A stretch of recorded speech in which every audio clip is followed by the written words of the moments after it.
রাজধানীর গুলশান থেকে জাতিসংঘ মহাসচিবের আজকের কর্মসূচি নিয়ে জানাতে আমাদের সাথে যোগ দিচ্ছেন সহকর্মী ফরহাদুজ্জামান। ফরহাদ, জাতিসংঘ মহাসচিবের আজকের কার্যতালিকায় কি আছে জানাবেন বিস্তারিত।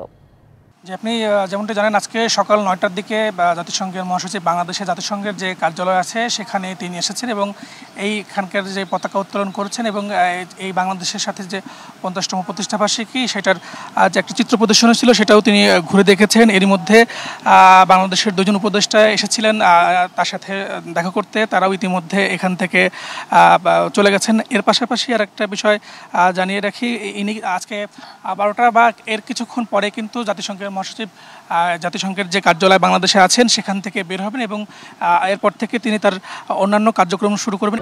সানবিট সব দিবে সামাল। সানবিট ম্যাজিক প্রেস ডিশওয়াশিং এর মাথা ঘোরানো সলিউশন।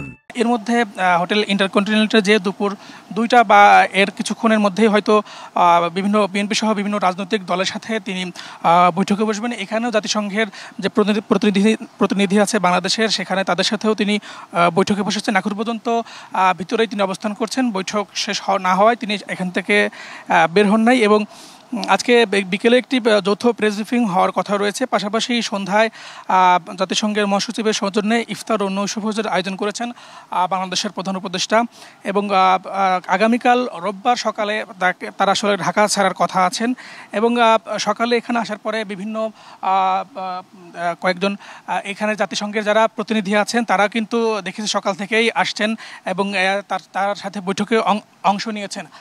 এখন পর্যন্ত গুলশানে জাতিসংঘের কার্যালয়ের সামনে থেকে জাতিসংঘের মহাসচিবের সম্পর্কে এই ছিল আমার কাছে সর্বশেষ তথ্য। ফরহাদ, ধন্যবাদ আপনাকে।